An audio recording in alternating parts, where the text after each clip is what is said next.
Would you be prepared? I'm fine! You just farted. We have good times. Brian, I read somewhere, and tell me if this is true, that some of the silicone breast implants were filled with taco meat. Getting the Anchorman cast back together for a sequel was either the best or worst idea in movie history. There are probably enough alternate takes for an entirely different version of the movie. Grab the children! Save the children! You. Quick kiss. Feel that. Tell me that doesn't feel like a Going by the behind-the-scenes footage, everyone cracked up constantly. Well, everyone except Harrison Ford. You like what you see, huh? What's the most famous Will Ferrell SNL sketch of all time? You know it. I got a fever, and the only prescription is more cowbell. More Cowbell went down in SNL history in 2000, and to this day, it's one of the most popular and quotable sketches to come out of Studio 8H, thanks mostly to Christopher Walken's straight-faced love of cowbell and Ferrell's straight-faced ability to play it. Everyone else? Well, they didn't quite manage the whole straight-face part. We don't have a whole lot of songs that feature the cowbell. I gotta have more cowbell, baby. As usual, it's Jimmy Fallon who breaks first, but Chris Kattan is right behind him. I'd be doing myself a disservice and every member of this band if I didn't perform the hell out of it. The 2001 SNL sketch The Lovas with Barbara and Dave isn't very noteworthy on its own. What makes it stand out, though, is that Jimmy Fallon is constantly breaking character for seemingly no reason. Dave. David. That's because what you don't see is Ferrell rubbing Fallon with his foot under the water. I just remember trying to get my foot in your crotch during the sketch. So every time Fallon starts trying to hold in his laughter out of nowhere, it's because there's an invisible game of footsie happening that the audience can't see. The Welsh of the Arms is renowned for its shakes. Yeah, wonderful shakes. I'm good. The 2001 SNL sketch Evil Boss stars Ferrell as a kind, welcoming boss who has a psychopathic outburst every few seconds. You do not! Sorry. You do not! Hey! It guest stars Pierce Brosnan, who holds it together pretty well at first, but it gets harder for him to keep a straight face the longer the sketch goes on. By the time Ferrell's killing Chris Parnell with a trident, he's all but shaking with laughter and trying to hide it from the camera. Outtakes from the first Anchorman show exactly what you'd expect. Everyone trying to one-up everyone else with the most insane lines imaginable. The Human Torch was denied a bank loan. It's kind of amazing that anyone ever got through an entire scene.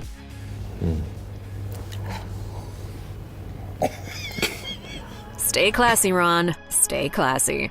Do you ever cut a fart in a girl's face while you're doing it? Tragically, we can't even get into some of the best bloopers from Step Brothers. It'd only be a bunch of bleeps. This 1 month, I got so much I had to ice my But from the looks of the behind-the-scenes footage, Step Brothers was a lot of fun for everyone involved. And if you thought Ferrell and John C. Reilly had comedic chemistry on screen, the gag reel proves it even more. You just farted. We have good times. Did you really just fart? You can't put a name on the innocence of that face. Smirker. This is impossible. Here we go. Ferrell just has to walk into the room to make Jimmy Fallon start laughing, so it's not surprising that he couldn't keep a straight face during the SNL skit Gus Chiggin's Old Prospector. If the group gets separated, where's the rendezvous point? Oh! That's easy. But this time, everyone in the room lost it. The skit is simple. A group of soldiers getting briefed for a mission has an old prospector in the squad. That's it. And Ferrell milks it for everything it's worth. Oh, cinnamon and gravy.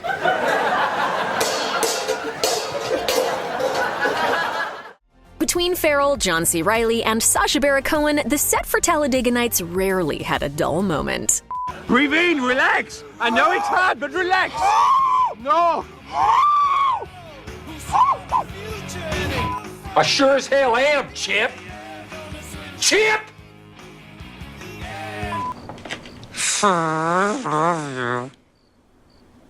Did you just fart, I love you? There must be hours worth of Ferrell's improvised lines for every movie he's ever done. Don't laugh. I gotta live with that every day. And the other guy's is no different. I have mucus in my eyes. Am I coughing up blood? My testicles feel hot and swollen. I'm laughing. I'm in so much pain. His regular co-stars are probably used to a lot of improv on sets, which is why it's even better when you get a more serious actor like, say, Eva Mendes in the mix, and they can't keep it together. I was so full of testosterone, I actually killed a coyote. I'm not as professional. I can't do this right now. For most of the SNL sketch Dr. Beeman's Office test results, Ferrell manages to stay in character as an OBGYN who's absurdly terrible at his job. We haven't seen our son in a week. We want to know. You shut that mouth, Tom. Then Tim Meadows shows up. That'll be $5,000. Good day to you both. From that point, the sketch goes off the rails. The truth is, we misplaced your baby. Apparently, Meadows was a surprise appearance, and Ferrell, who wrote the sketch, knew full well how ludicrous the whole thing was, which really just makes it better. What the hell was that? Look, I couldn't think of anything good. The 2001 SNL sketch Short Shorts for the USA is based around one joke: Will Ferrell wearing a thong. What? All right, McCrew, that's enough. Rumor has it that Ferrell was originally supposed to wear Daisy Dukes, so the cast's reaction was real when he walked in with a star-spangled bulge the day the skit went live. Even Ferrell seemed like he was close to losing it for a second. Why don't you guys continue the meeting? And, I'm just gonna grab a little coffee. He must have been exhausted. Shouldn't like to sleep while I'm playing a bongo. Johnny Galecki spent 12 seasons cracking up his castmates on The Big Bang Theory with forgotten lines, missed cues, and his go-to expression of frustration. Balls. By the way, may I speak to Penny, please? I'm Penny. In season 1, all the actors were still getting to know each other, and they didn't quite have the easy camaraderie that became apparent later down the line. But the bloopers show that their rapport was building even then, and Galecki drove a lot of it. You can't let this kid get to you. I've got a mouthful of rice. Galecki made a particular name for himself on the season 1 set thanks to his, well, colorful outbursts when he messed up. Ah, balls. Balls. Balls. Sorry. Oh, no. Balls. The key word is balls. Balls.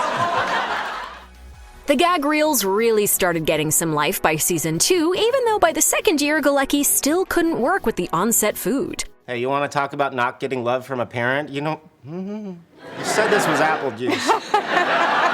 Remember that little planetary object I spotted beyond the Kuiper Belt? Oh, yeah, 2-8. They don't feed us here. The cast was also more comfortable making digs at each other and handing out some instant karma when someone made a flub after just making fun of someone else for doing it. Okay, sorry. How could you not know that? Of course, but before we... Oh, darn it. How could you not? I know. But the hardest scene for Galecki in the entirety of season 2 came down to one single word. Let's just say he wasn't prepared for it. Sheldon, would you be prepared? Would you be prepared? Would you be prepared? It's the easiest word in the line, too. It just goes to show that while the writers can put all the jokes they want on paper, sometimes it only takes one innocuous word to derail an entire scene. Leonard and Penny are deeply committed to one another by the time season 3 rolls around, which means they now have plenty of chances to mess up their lines together. I'll just cut your vines with my sword of root something. Actually, season 3 saw them messing up everything from physical gags. Good shot. To entrance cues. Hi, Johnny. I woke up a little early this time. To the simple act of breathing. I would really appreciate it if you would leave me alone with I need to breathe at some point during that. But the highlight of the season 3 gag reel is their running joke that whoever messes up their lines must be high. Are you high?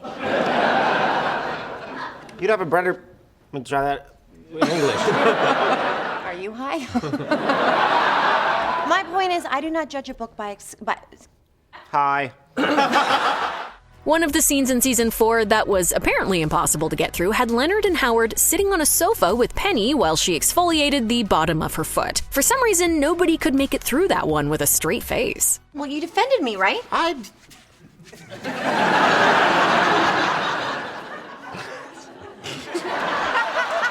He pointed out that he... And for anyone keeping score, this marks the 4th year that Galecki can't act with food. Did you sign this? There's a reciprocity. By the time season 7 rolled around, everyone in the cast must have felt right at home on that studio set because hardly anyone could keep a straight face. If I don't publish it, wow. How can you, as a theoretical physicist, say... Is that my line? And this season's reel marks the first time we see Galecki actually ask to see his lines after messing up over and over again. But oh my God, I know it. Let me do it again. But let me see it. For a lot of fans, the era around season 8 and season 9 was something of a tipping off point. After 8 years with the gang, some of the writing didn't feel as fresh as it once did. Oh my God, would you stop bringing it up? You're sorry, I'm right. No, I'm sorry. You're right, I'm sorry. We have the rest of our lives to dredge stuff up out of butter. But you wouldn't know anything was different behind the scenes. Everyone still looks genuinely happy to be there, no matter how many fluids got accidentally shared. You spit something directly into my mouth. Or how many nighties were worn. It's suspicious to me how many takes we need of this. Season 10 didn't blow fans away immediately, but by the end of it, Galecki and the rest of them were back to their old shenanigans. Good news. Great news. Not just good, great. And don't you know it, that meant a lot of messed up lines. Have an energy drink, don't have an energy... I'm the only one who's made any... Instead of... Let me start that over. Listen to me. We can't do our dialogue any longer. If season 11 seemed like a low point for the cast, the final season was a little more lighthearted on set. Mostly. I'm not really loving my work right now. But with the end in sight, the cast gave it their all to see things through to the finish after a dozen years, with plenty of jokes along the way. Is it you? I don't know whose line it is. Is it me? Oh, sorry. Are you saying we are like them?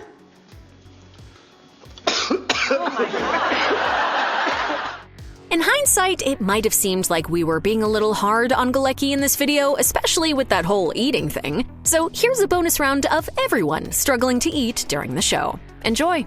But I think we may... You never use...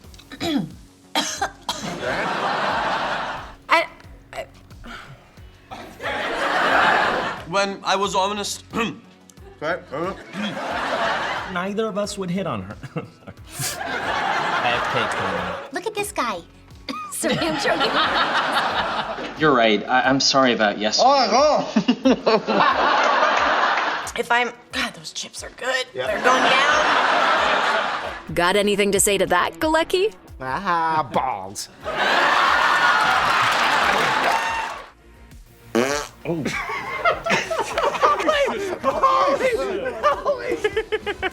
Adam Sandler has a knack for making his co-stars break character. Just try not to laugh at these ridiculous behind-the-scenes looks at Sandler's films. Hey, nice ears. You get the NFL package on those? Is that a beard or does your face have diarrhea? More than any of his movies, Grown Ups feels like an excuse for Sandler to get paid to hang out with his friends. Regardless of how you feel about the end product, it's obvious they had a blast making it.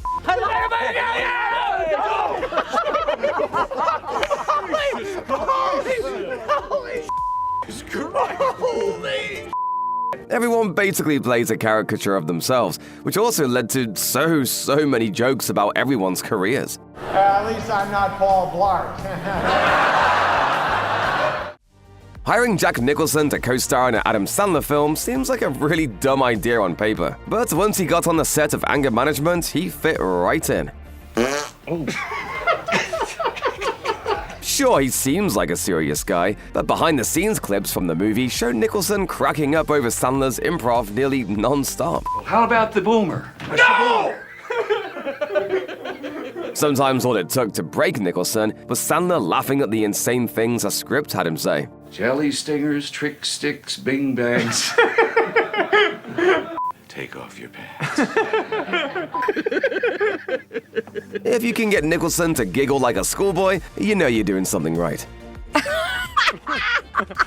Sandler and Barrymore were united 10 years after 50 First Dates for 2014's Blended, and clearly a decade of age and wisdom changed absolutely nothing between them. I haven't kissed you in 10 years. Yeah, I know. Feels as lame as last time. Except this time around, Sandler couldn't seem to get through a single line before cracking up and bringing his co-stars down with him. The shoe belongs. Can you believe your friend? Whether he was flubbing lines with Barrymore. Perfect night, eh? Yeah, Canada. Yeah? Directing the kid actors in the movie. Get back in your tent. Or just forgetting the cameras were rolling. I'm sorry, I wasn't ready. I didn't hear action. It was once again a miracle they ever managed to finish the movie. Compared to his other movies, Sandler's 2011 comedy Just Go With It was a lot more serious on set. Ha! Not really. It was somehow even less serious. Yeah. Yeah. For this one, he teamed up with Jennifer Aniston, who, for her part, seemed to get hilariously fed up with the non-stop antics and character breaks. Like, does he freestyle? Do they pop into bed? No, but I want to know. But what else can you do on an Adam Sandler movie besides, well, just go with it? No, we're gonna divorce because you're selfish, manipulative. Ben Stiller as an evil orderly in Happy Gilmore is the second best cameo you'll find in an Adam Sandler movie. I want you to take care of a little extra special. You know what I mean? I can't accept that. I can't accept that. In fact, I can't even touch that. But I'll tell you what I can do. Extra special. But the best cameo? Bob Barker, hands down. Their fight is one of the highlights of the movie, and something about getting beat up by the host of The Price is Right kept cracking Sandler up. Oh! Oh! Jesus! Sandler had most of his on-screen enemies cracking up during filming. It took several takes to get through one outburst with Shooter. You'll be suspended for 1 month. Suspended! I got him! Suspended! I got him! Dog! All right, good. For years, the Sandler brand was usually PG-13 related stuff, but 2012's That's My Boy dove headfirst into hard R territory. The father killed the guy in the wing. That's why he became a priest. Yeah, speaking of breath. I'm sorry. I'm just kidding. Sandler and Andy Samberg are both raunchy comedians, and having them on set together was a recipe for disaster in the best possible way. Where the f*** are the planes? He's my dad. Right. He's my dad. I'm a good person, that's all I know. Yes, you are. What? Yeah, I was on. It didn't help that Sandler also produced the movie, so he was responsible for other characters saying things they wouldn't want their grandmas to hear, even the grandmas. Adam, are you having me talk dirty again? You old fiddle snatch. You can tell in the movie itself that everybody had fun making it, and the behind-the-scenes clips just confirm that even more. From the priest! From the priest! It's a line in a movie! Murder Mystery 2 is one of the more recent films to come out of Sandler's mammoth Netflix deal, and the upshot is that Sandler and Jennifer Aniston got a ticket to Europe to do basically whatever the hell they wanted. Hey! I'm trying to find it! It's right there! I think I stuck it! I'm so sorry! Okay, the shoot was a little more organized than that, but even the planned stunts left most of the cast and crew cracking up. You can throw a nice punch. That was the worst! That was a full fall. Mother of mercy, I don't speak Japanese! The phrase one of a kind gets thrown around a lot, but Chris Farley truly embodied it. Shut your pipe hole, Missy! He was a comedic force of nature who threw himself headfirst into every joke and broke more SNL castmates than nearly anyone else on the show. You're gonna be doing a lot of doobie rolling when you're living in a van down by the river! Matt Foley, motivational speaker, was probably Farley's best character. You kids are probably asking yourselves, hey, Matt, how can we get back on the right track?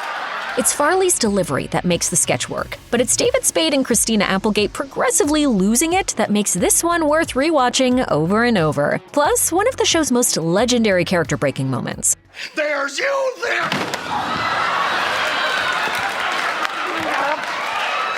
Whoops-a-daisy. That was the first time anyone had ever seen Matt Foley, but it wasn't the last.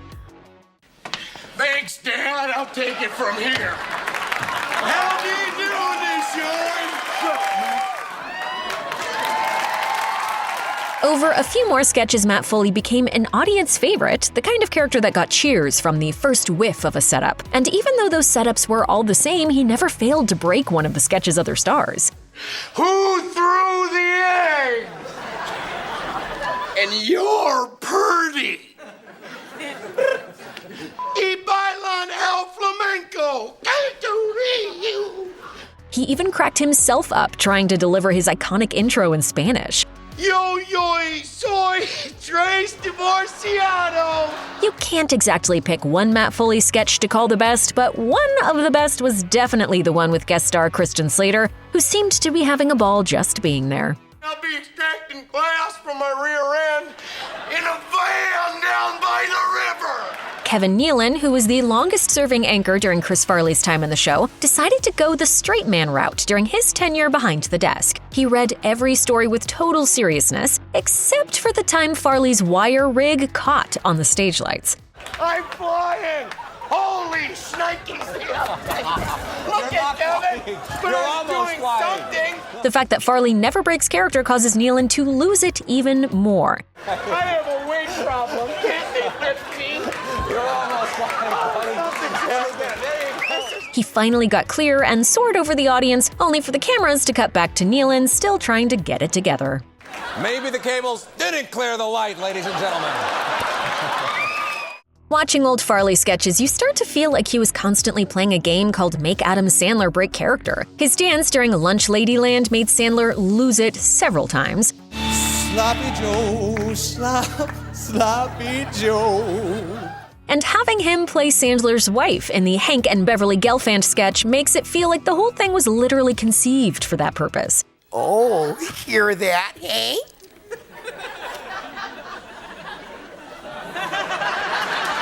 Sandler tries to keep it together by avoiding eye contact with Farley, but he can't do it forever.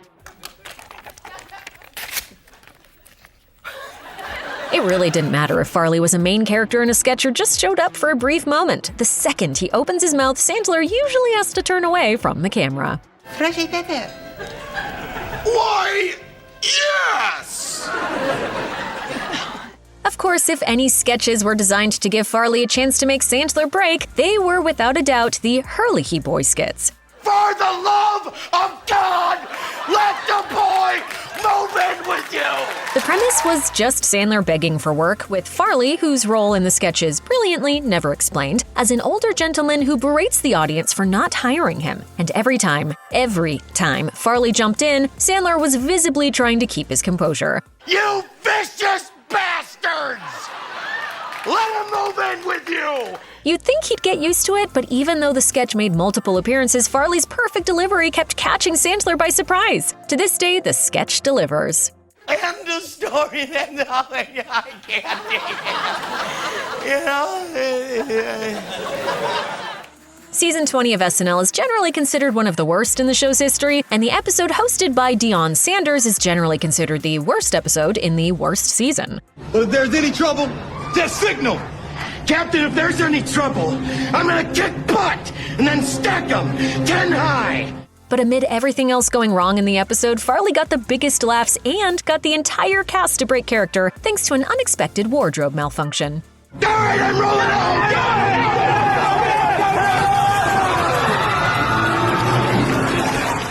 Farley's final SNL appearance brought back a familiar face in a familiar living situation. I am thrice divorced, and I live in a van down by the river. While most of Farley's old castmates had moved on, this gave him a chance to perform one more Matt Foley sketch with his old pal Tim Meadows. And when Meadows struggles to stay in character, Farley zeroes in. Look, Matt, take it easy. All of Chris Farley's co-stars and directors have claimed that while he was actually making movies, he was not only sober, but seemed to be at his happiest. As long as he was buried in the work, the comedian was healthy and having a blast. That seems to be confirmed when you watch the blooper reel from Tommy Boy, which shows example after example of a giddy Farley having the time of his life and reveling in making everyone else enjoy themselves just as much as he was. Hey, what is this thing?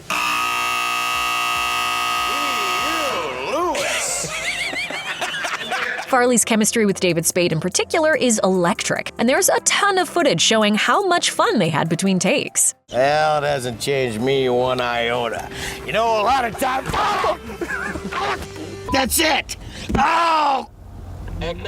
I'm sitting around as soon as I find out he wants to buy something. Sadly, Farley's film career was just getting started when he passed away in 1997. After Tommy Boy, he starred in a few more vehicles, Black Sheep and Beverly Hills Ninja, and the posthumously released Almost Heroes, but he had more projects lined up, including voicing an early conceptual version of Shrek. People see me and they go, "Ah! Help! A big, stupid, stinky, smelly, ugly ogre!" His last big screen appearance came in Norm Macdonald's film Dirty Work, and although it was just a minor role, he stole most of the scenes he was in. You bastard! And the outtake reel in the credits featured a final bittersweet shot of Farley getting one last laugh in on his old SNL pal. Go camping? What? You know, just you and me. Okay, let's go. Mitch and Lonely. Oh. It's a sweet send-off for Farley, essentially serving as his final farewell on the big screen. And after Norm Macdonald's devastating death in 2021, it's all the more special that this moment was immortalized. Thanks for all the laughs, Chris. Put Jim Carrey in front of a camera and he'll find a way to make someone laugh. His energy in every role is so infectious that to this day, nobody's found a cure. And he's spent decades giving his co-stars the times of their lives. Just look at all these examples. In 1994, Jim Carrey made his proper entrance into big screen stardom with Ace Ventura: Pet Detective. It co-starred Courtney Cox, and trying not to break character throughout the movie must have been tough for her. What's it like looking at Jim Carrey? Hell. Excuse me. We just gotta fluff the hair. It was so tough that in the super slow-mo scene specifically, she apparently couldn't manage it for a single take, since her laugh made it into the finished film.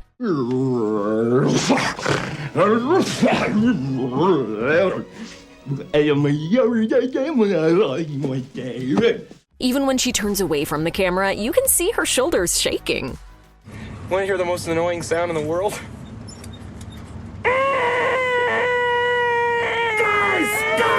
Guys! Dumb and Dumber may just be the best buddy comedy movie ever made. On screen, you have the lovably unintelligent Lloyd and Harry, and behind the scenes, you have Carrey's unmatched improv playing against Jeff Daniels' methodically genius stupidity. I play the reality of that, which is all actor crap, but, you know, instead of trying to be dumb, why don't you just be that stupid? But Daniels wasn't immune to all of Carrey's antics, and they filmed plenty of lines that didn't make it into the film. I'm Dionne Warwick on the Psychic Friends Network. I believe in this. It has helped me. Who's Dionne Warwick? The most famous blooper was Carrey's improvised line about the most annoying sound in the world, which neither Daniels or co-star Mike Starr expected. That was in the middle of a take. What's he doing? Both Daniels and Starr crack up in the raw footage, but even in the finished movie, you can see Daniels briefly lose it before the camera cuts. It's the creator screwed up. No laughing. No laughing on the set. Making Morgan Freeman break character has to be some sort of Xbox achievement for real life, but even he was ultimately powerless against Carrey's buffoonery on Bruce Almighty, more than once.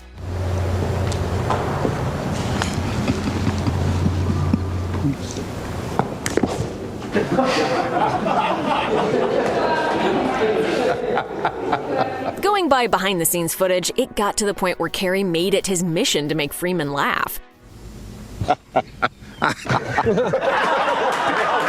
Once he had God out of the way, making the rest of the cast break was a piece of cake. Oompa. Loompa. Doompa. By 1997, filmmakers realized that people would come for Carrey, but they would stick around just a little longer if it meant the chance to watch him go wild on set. Your Honor, I object. You would! Overactor! Shut up! Liar Liar edited its best bloopers into the end credits, and they're honestly just as good as the movie itself. I feel sorry for them already. For this, you will pay a terrible price. Carrey played a normal person for the first time in this movie, relatively normal, so showcasing all his improv ended the movie on a high note and satisfied everyone who showed up to watch Jim Carrey, well, be Jim Carrey. If I was a boxer, I would bounce those things like Sugar Ray Leonard. I'm sorry. Fun with Dick and Jane is one of Carrey's lesser-known comedies, but it's far from a bad movie. As usual, even when Carrey is playing a relatively normal guy, he gets into situations that his co-stars can't help but laugh at, sometimes unintentionally.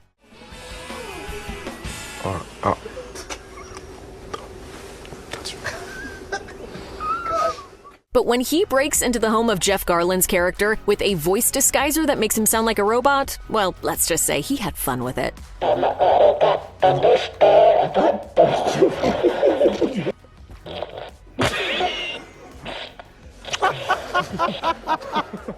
my God, my glasses are steaming.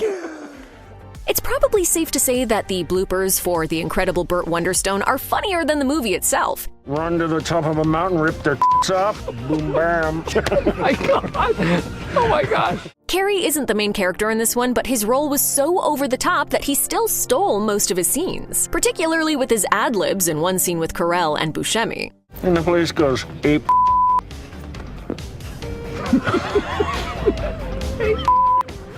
Bird. We're on camera. This isn't gonna work. When Jim Carrey played Dr. Robotnik in the first Sonic the Hedgehog movie, it was hailed as a return to the classic Carrey of the 90s when he excelled at portraying over-the-top comedic characters. Robotnik. And based on the blooper reels, it was also a return to the kind of co-star breaking antics he was famous for during those early days. You make it sound like a good thing. Some say it is. There's a lot of footage of Carrey and James Marsden cracking each other up in equal measure, and that sense of fun might have been part of why he came back for the sequel. Take 155. Maybe Carrey was joking when he said he only did Sonic 3 for the money. Maybe he wasn't, but either way, name one movie Carrey sleepwalked through just for a paycheck, and we'll give you a nickel. It sure wasn't this movie. Let's do this! Oh, I couldn't. I know.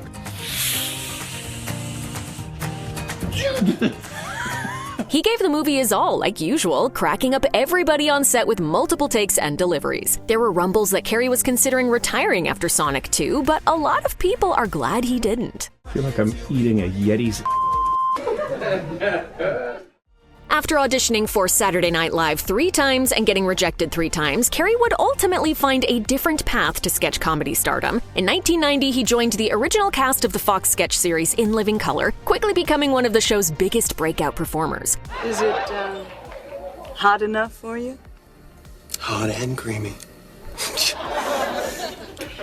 Audiences loved him, and even the cast had trouble keeping a straight face, especially when he went off script. You know what, man? Your skin is so smooth. I'd like to lick right now.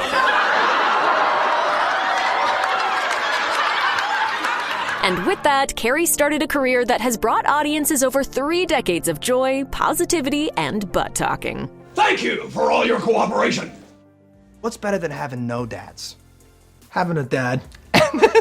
With 17 seasons and counting, It's Always Sunny in Philadelphia is still pushing boundaries as one of the best comedies on TV. And behind the scenes, things are just as hilarious as the show itself. I promise we will come back with our butts filled. Oh, like a Christmas stocking.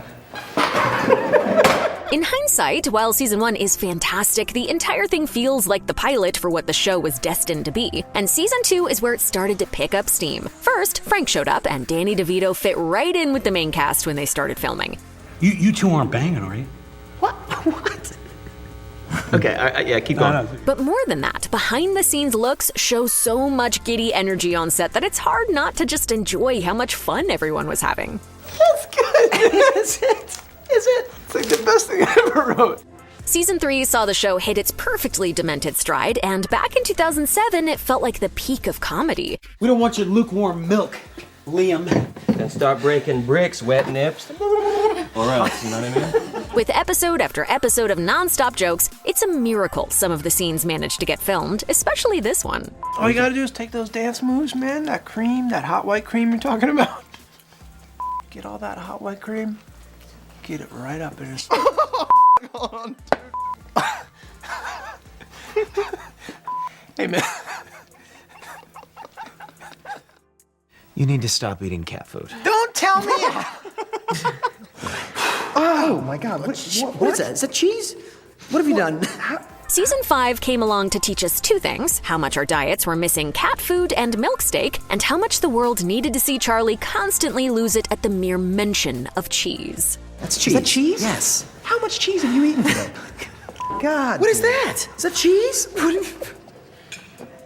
Ask any fan who their favorite side character is, and 8 times out of 10, they'll say Rickety Cricket. You just lay there and you let this dog do his business. This guy could be Ferrell. You know what I mean? Anytime he shows up in an episode, you know there are several bloopers to go with it. That goes double if he has a lemon.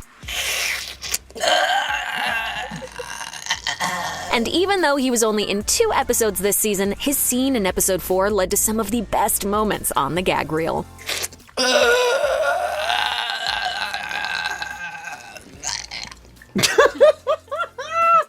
For a lot of fans, season 7 is perfect. Why do you keep all this in your car? Finish, you know, I like to bind. There are no bad episodes, and this is the one where Rob McElhenney put his entire body on the line to commit to the joke.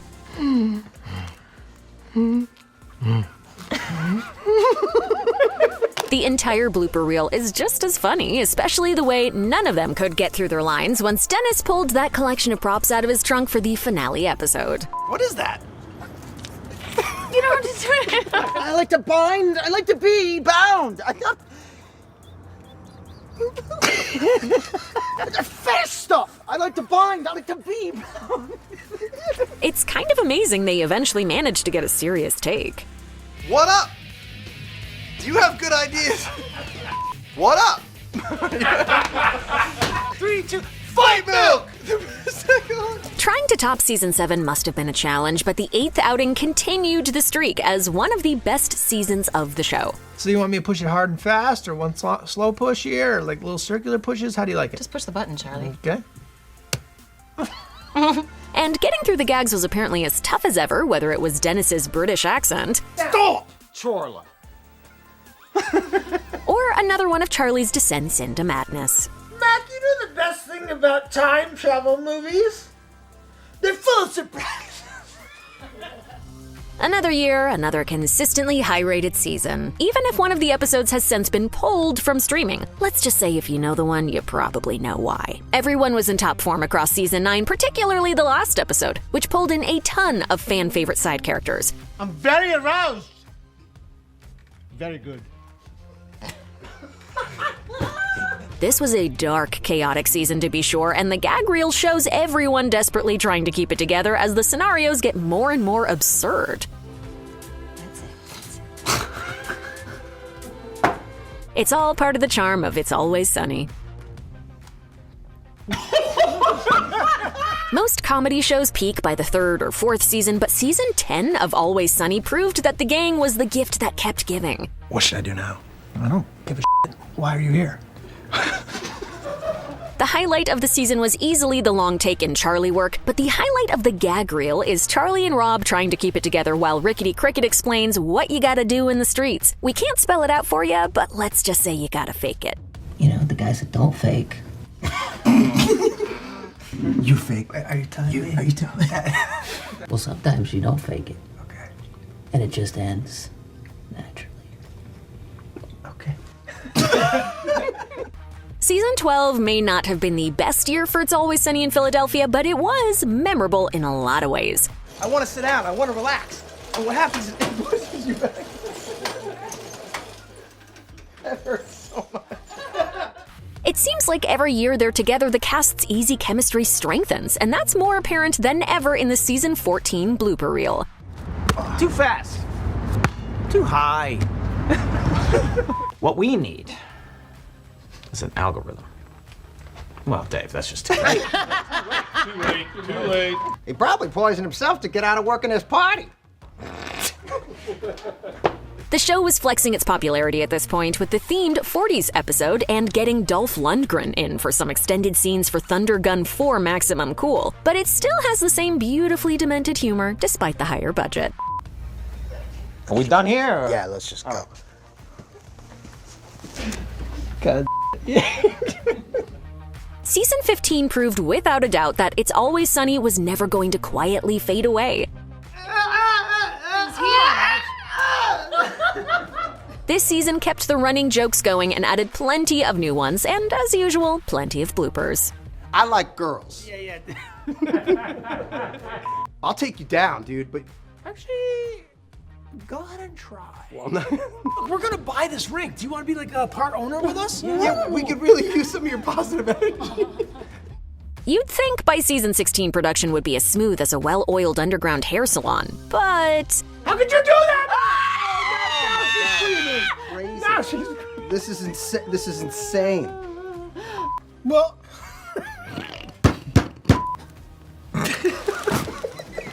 We're never gonna get this. behind the scenes, it was just as chaotic as ever, with take after take going nowhere. do you consider a pine tree fancy, Mac? Yes, it's fancy. It's one of the fanciest trees there is. But one thing that's never stopped the gang is doing everything wrong. So just remember that somewhere out there, Charlie, Glenn, Rob, Caitlin, and Danny are screwing up another scene for your enjoyment. He's hanging on.